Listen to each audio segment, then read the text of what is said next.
இந்த சேனல்காரருக்கு சொல்லிட்டு அவங்க ஜெபம் பண்ண போறாங்க. இப்போ இவங்களுக்கு சொல்லிடுறோம், அவங்க எனக்கு ஜெபம் பண்ண போறாங்க. இந்த பக்கம் இவர் தாடி வச்சிருக்காரு, அவருக்கு அவர் ஜெபம் பண்ண போறாரு. அவர் சுடுற முடியும், அவரு எனக்கு ஜெபம் பண்ண போறாரு.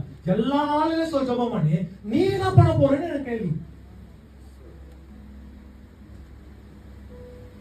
உங்களுடைய வர்க்கலோட எல்லாம் மத்தவங்களுக்கு கொடுத்துட்டு நீங்க ரொம்ப என்னவா இருக்கிறீங்க? ஃப்ரீயா இருக்கு, ஜாலியா இருக்கு. பிரச்சனைகள், இக்கட்டுகள், போராட்டங்கள், நிந்தைகள், அவமானம்.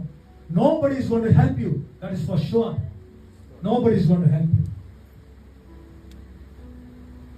நீ செய்கிற ஜெபம் தான் உன்னை காக்கும். நீ பிரேயர் பண்ணு. நான் ஒரு பாவி, அவங்க சொல்ல முடியாது இவன் ஒரு பாவி, இவனை மன்னிச்சிடுங்க ஆண்டவரே அப்படி ஜெபிக்க முடியும். என்ன ஜெபிக்கணும்?